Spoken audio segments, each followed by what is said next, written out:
I'm so excited to introduce to you something that I've been wearing and loving for some time now, and I think you will too. For me, when I braid or teach or go throughout my day, style and comfort are a tie for my number one priority. And that's why I love Clove shoes. I mean, you can't spell clove without love. That's Clove. And they started making sneakers for healthcare workers like nurses who need good support for long shifts on their feet. Same as in beauty and with creators, right? You're on your feet on the go all the time. And that's what these shoes are for. They're also waterproof and they wipe clean, so there's no worries about spills or stains from any products you use. And on top of that, they're super cute. And there's so many colors for you to choose from, so it'll go with any look you have. I'd love for you to try a pair, so I've got an offer code for you. Visit goclove.com/Karyne and use code CLOVEKARYNE, that's Clove, then my name, Karyne, for 20% off your first pair. You might start collecting them like I do. That's Clove Karyne for 20% off your first shoe order at goclove.com/Karyne. Welcome to the Art of Braids. I am your host, Karyne Tenard, and today's topic is about curated confidence, building beauty brands for the next generation. And today's guest is all the way on the other side. It's international, but I wanted to invite and have a conversation with this amazing guest, Jamelia Donaldson of Treasure Tress. It's a curated subscription box, but I'm gonna let her tell and describe what it is she does. So this time I wanted to say thank you again, Jamelia, for coming on. You so much for having me. You're welcome, of course. And I'm gonna give this time for you to just introduce yourself to our listeners and just share about your company and where you are right now in the world. Sure. So I am I'm not in London actually. I'm just outside of London, in the UK, where I was born and raised. But as I was just sharing with you, I did spend a lot of time in my childhood and teens and early 20s in the US. So when I was in elementary school, I spent a year in Atlanta, and then I came back to the UK for a while, and then I spent a year in New York as a student, came back to London again, and then went back to New York again with my graduate role because I used to work in finance, stayed out there for a year and then came back to the UK. And then that's when I launched Treasure Tress and quit my job to run it full time. And then as far as what Treasure Tress is, it's a monthly product discovery service for curly hair products. So every month we pride ourselves in helping our subscribers discover new brands or new products from legacy and existing brands. And beyond that, we really pride ourselves in being a community and a really grassroots community. So since inception, we've done all kind of events from mummy and me afternoon teas to laundry mat themed pop-up shops to salon sessions, which is our latest iteration of events. And this year, we're really, really excited to create the first of its kind, which is a cultural moment around Christmas for the Black consumer, the mixed race consumer in the UK, called Curly Christmas, which we're really excited to bring to life. I love it. I love all of that. Oh, Mm. that is amazing. So Christmas is like you're already ready for that. Like My mind is fully in December at this point. Every conversation I have is about December. Oh, that's perfect. Listen, I get it. And so thank you so much for sharing your background, your a little bit about what you're planning on doing for this year and for curly girls everywhere. And so we can just start diving into the conversation. And so with Treasure Trust, has been a staple in the texture space, especially in overseas and in the UK. Mhm. What is your vision behind creating a subscription box specifically for young Black and multicultural women, just in depth? With? Yeah, so there were a few things. Growing up in the UK, there was a very, and there still is, a very specific image of beauty that is projected on TV, magazines, on the sides of buses, everywhere. There was this image of beauty that just wasn't attainable for Black girls anywhere. And it's actually not until I started spending more time in the US that I realized that, oh, wow, I'm actually not included in society's view or discussions or representations of beauty. And that was probably my first lesson. My second lesson was when I was getting my hair done and I was going really frequently to my hairdresser, but it's like my hair just would not grow beyond a certain length. And so I remember going home and Googling, why doesn't black hair grow? And when I Googled that question, I was inundated with links to American blogs of Black American women with really long, healthy, full hair, natural hair. And I was like, oh, this is so interesting. I've never seen this. I didn't know the importance of conditioner. I didn't know the importance of deep conditioner. I was literally shampooing my hair, blow drying it, and straightening it every week. And I thought I was doing a good job because my hair was dead straight, but my hair was, I mean, hair's dead anyway, but my hair was beyond dead, being that it was that straight. And I thought, this, I can't be the only person that wants to know, as a Black woman, how to take better care of my hair. And so I put down the straighteners. Thankfully, my mum never let me relax my hair. Otherwise, I probably would have never given that up. And so I started to embrace my natural hair texture. And at first, my friends were like, what the hell are you doing? Your hair looks crazy. But then over time, they saw that my hair was getting fuller, it was growing in length, and it actually was looking really healthy. And so before long, they were asking me like, what products are you using? Okay, when I put in this conditioner, long do I leave it for? Okay, what do I do next? And so I found myself having the same conversation over and over again. Like when you shampoo your hair, deep condition. After you've deep conditioned, detangle. And then I just thought there has to be a more efficient way to do this. And then I would say the final life moment that happened was when my brother told me that he was expecting his first daughter with his partner. And when I found out it was a girl, my first thought was like, oh my gosh, I hope she doesn't hate her hair growing up as much as I did. Because I remembered being a young Black girl in the UK and thinking that my hair was such an issue because everywhere just tells you that straight hair is normal and anything that isn't straight is abnormal and ugly. And so my first thought was, how can I create something that protects her so that she doesn't feel as though her hair is problematic? Right. And that turned out to be Treasure Tress, but I didn't know it was going to be Treasure Tress until I spent some time in the US. And while I was in, sorry, before I went to the US, I went to Beijing.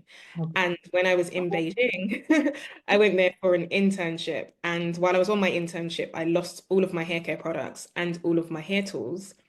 And your face is exactly how I felt because as a Black woman, there's nowhere worse in the world, literally, than China to lose hair products because no one has anything that is even close to your hair texture. And so I had to go to a Russian supermarket and I bought a shoe brush, some really cheap gel, and some really cheap conditioner. And I tried to slick my hair, and my hair was just not having it. And the humidity in Beijing is insane anyway. So I just looked crazy. And that was the first time that it dawned on me that, wow, like we had it bad in the UK because there were hardly any curly hair brands when I launched Treasure Tress. But Beijing was 10 times worse because there was not one product on the shelf. And I realized that if you don't live in a major city in the US, you don't have exposure to quality hair products. And so, ironically, my next internship after Beijing was New York. And when I got to New York and I went to Target, I was like, okay, so this is what life is meant to be like. Like, there's actually products that are created by Black people for Black people. There's imagery of Black people. We still don't have that to this day in the UK in retail stores. And so that for me was a massive eye opener. And then I was on social media and I started discovering subscription boxes as a business model because well, who had just launched? Glossybox had launched, Birchbox had launched, and then I saw Carlbox launch, and I was like, this is such a good idea. We don't have anything like this in the UK, and there aren't enough brands that are even present in the UK to do something like this. And so I set myself the goal that if by the time I returned to the UK, there wasn't some kind of service or platform for natural hair, that I would create it. And so I had these grand hopes and dreams, but in reality, I had been interning for free for over a year at this point, so I had no money. So I thought the first thing to do was actually make some money. So I went and got a job in finance, and I worked on that in that job for about 3 years on their graduate scheme. And then I eventually left once I had launched Treasure Trust because it became impossible to balance the two. And that's when I realized, okay, like this is something that the market really, really needed. And then over the years, our influence has continued to evolve amongst consumers. But I think I'm most proud of the influence that we've had on the industry as far as releasing data reports, trend reports, white papers to dictate to the industry how much Black consumers in the UK are actually worth and why they should take us seriously and why there should be better product offerings and the way that we've been able to shed light on industries like fitness and highlight the ways that Black women are being ignored and overlooked, and things that brands, spas, health centers can do to be more inclusive. So, although we started off as a subscription box, the things that we do as far as our events and our data pieces and the thought leadership, I think it has definitely superseded where I thought this was going to go and like what I thought I was creating initially. No, I love it. I'm just yes, like you get it. You know what I'm saying? And I think it's important that we do go through those trials and tribulations where we are left with nothing so we Yes. can be our own solution, you know. Hmm. So I think that is like perfect because then you can relate. You're like, Yeah. oh, I've been there. Like I had no products. When you go to places, you'd be like, no, this can't be. And then of course I've seen like um when you're around certain people that are not like you or look like you, people start to their hair, like you said, with straight is better, if anything, Hmm. especially going through like doing protective styles. I was at an event where someone seen a curly person sit in the chair and was like, "Oh, I should have a blow dryer just to braid the person's hair." And I'm like, "Push them to me. Give me them. Give me Oh them." my gosh, that is crazy. It's like, why would you like mentally? I think it's just how everybody's mindset has been conditioned, where they Yeah. think straight hair should be braided and curly hair should be turned into straight. Like it's like Yeah. people with curly hair are the ones who get their hair braided. Why would they need to straighten it? Yeah. To be fair, I've seen a lot of that on social media. And I mean, I don't do Instagram stylists. I've discovered one who is amazing, and she is the only person that I will go to. But I did start to see so much conversation about the T's and C's of Instagram stylists and the fact that you're expected to wash, blow dry, and straighten your hair before getting braids. I was like, what in the world is going on? The whole point of getting braids is so that you can embrace and enjoy your natural texture. Why must I now straighten it? That doesn't make sense. Yeah, I'm destroying it to protect what? Like the so I think it's definitely like to just educate people on changing their mindset. And this is why we having a conversation. Like I'm a big advocate for painless braiding or painless beauty in general. Hmm. Because I think a lot of people think it's a myth, right? They're like, oh, no one's ever did my hair and it's not like tight or there's some type of pain. I'm Yeah. like, yeah, but I feel like if someone cares about you, they're not trying to hurt you, Hmm. and if you're Absolutely. being hurt in any kind of way, then that's a clear sign that you should stop. You know? Hmm. So, Absolutely. okay, so we're gonna go into our next question, which is community is the heart of both our missions. Like we just had the conversation about Yeah. how do you maintain authentic connections with your audience while scaling your brand? Yeah. That is a great question and one that I think about a lot because I know that inherently I have always got in front of my community and been accessible and visible so that there is that level of trust. And I do think that that's really important, especially in beauty and in hair care in particular, because very rarely are Black women the owners. We are always the marketers, or we run the social medias, or we host the events on behalf of. But very rarely are Black women actually at the foundation and at the helm of business. And so for that reason, I have always been really, really present at our events, whether it's hosting or whether it's doing introductions or whether it's doing panels. I do realize that that's not at all scalable, which is why I said that's an interesting question. But I am really proud of the team that I've built, and I'm really confident that there are instances, there have been, and there will continue to be instances where I can't make it, but my team are there and they represent me and the brand really, really well. And so I think transparency is absolutely paramount to community. Transparency fosters trust. Trust fosters communication, and communication is the bedrock of community. And so I know that it's really important to be able to speak the same language as the people that you're relating to, have shared experiences. And also, I think there's a responsibility to also protect your community once you build it. And again, going back to beauty, going back to ownership in beauty, there is a lot of fear in the beauty industry about who owns what and who is protecting us. And I think that that is a massive responsibility that comes with the territory.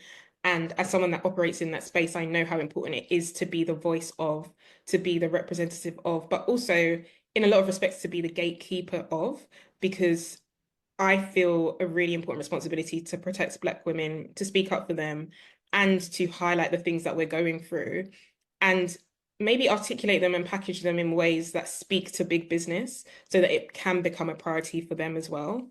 But ultimately, I think when it comes to scale, I think it's about creating the right foundations, the right teams, the right processes. But I don't think that it's possible to do that without first being directly connected yourself and gaining a really good understanding of who your community is and what you represent for them so that you're able to do that successfully. Oh, I love that. I love it because it is true. When you're trying to scale, it's hard to be like, I gotta be in the business, I gotta work on the business. Like, Mhm. and people who grow attached to you, like they're like, oh no, where's she at? Like, oh, she's like, listen, when it comes to business, I have to allow other Take care of people. business. Yeah, like I have to have other people Yes. come and represent me in the way. And I think a great leader does do that, where they can Mhm. empower others to represent them in that light. But you do have to like roll up your sleeves and start Yeah. at the ground and be like, okay, who am I helping? Why am Yeah. I helping them? And build that level of trust, like you said, trust and transparency Absolutely. is definitely what building the community. So and especially when the message does not change or the Hmm. mission, and it's like, this is what I'm trying to do. And I love the fact that you use the word, the gatekeeper, because Hmm. there's like this negative thing about gatekeepers and like, oh, I'm like, no, you have to guard, you have to like, you have to gather and you have to guard at the same time. Agree. And so I love how you use that in a positive light. Like when it comes to my community, I want to make sure that they're protected. And when we're Hmm. talking about hair, we're talking about protective styles and Absolutely. so all right. So as someone who's worked internationally and across beauty ecosystems, what do you believe is the future of beauty entrepreneurship for the next generation? Mm.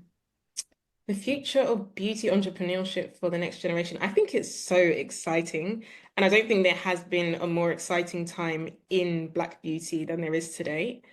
I foresee, I think social media has completely transformed the landscape.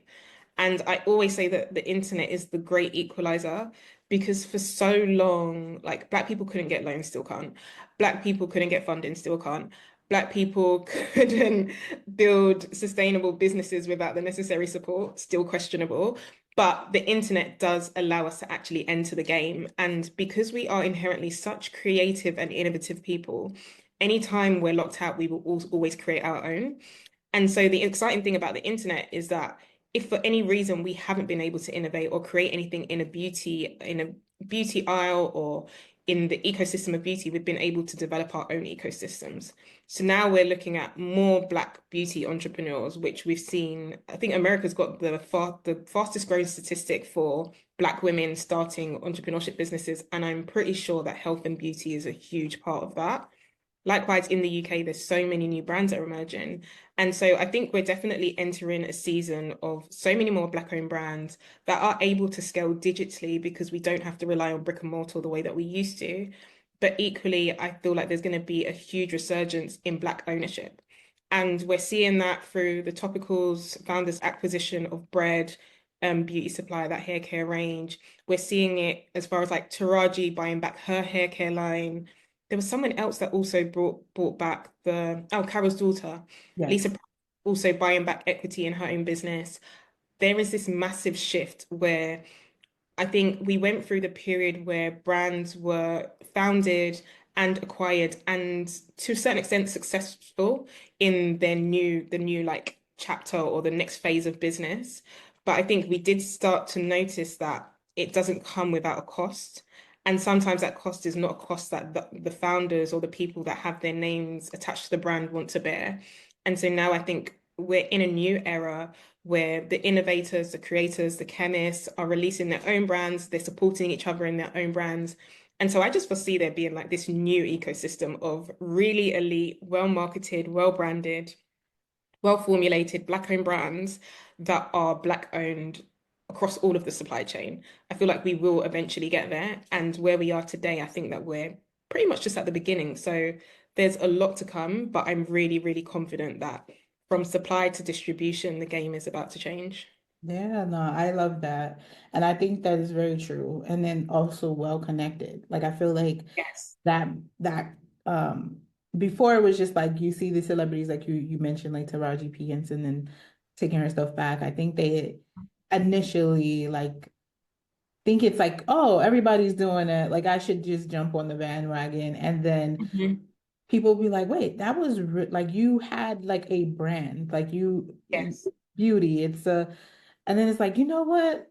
I could do something with this. Like, Mhm. and then they start to like think about it. Like there's a connection behind this, like, Yeah. and a story. Like, what is it? Rihanna has like the Fenty Yeah. hair and Beyonce has a sacred. So it's just kind of like, how can we tap into this industry and have a not only just having products, but just that connection with Hmm. the community. Like Yeah. hair is everything. It- Hair, beauty, like that's the first thing people see is like my crown. yeah.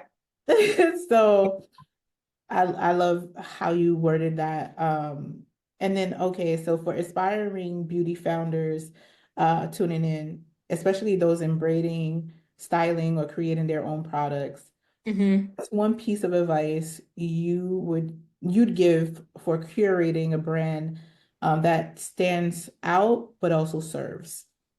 Oh, that's a great question. Um, I feel like I would want to speak to the braiders specifically.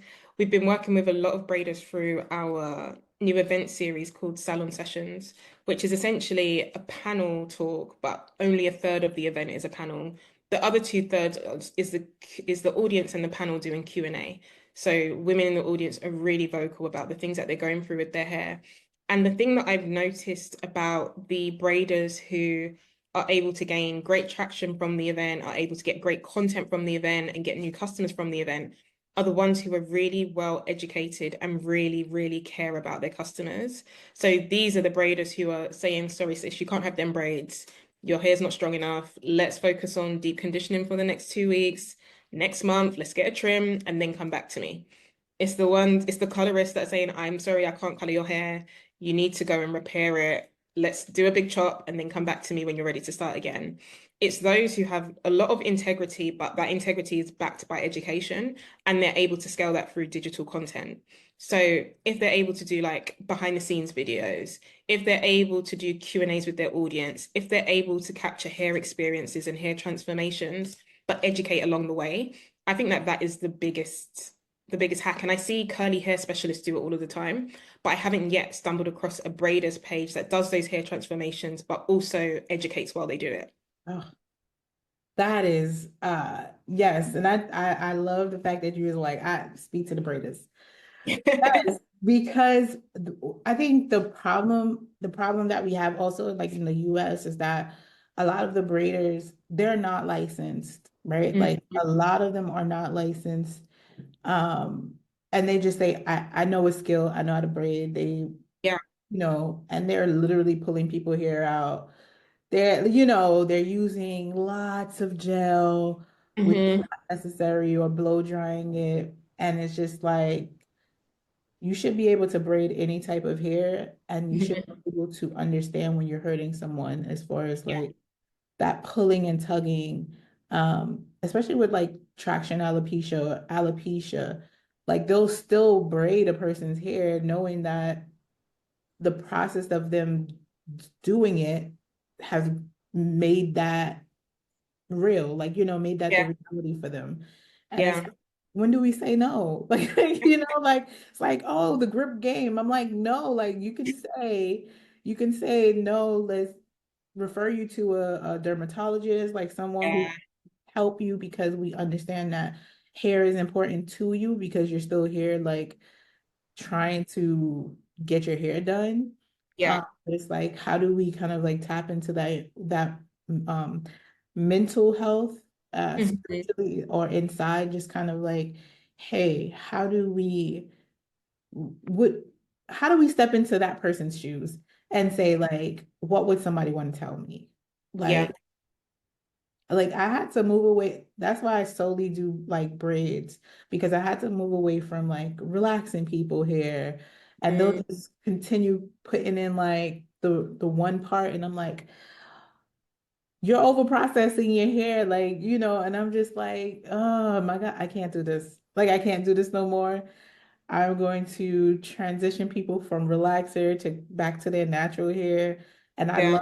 I loved how people felt, when they'd be Mm. like, oh my God, this is how my curls look.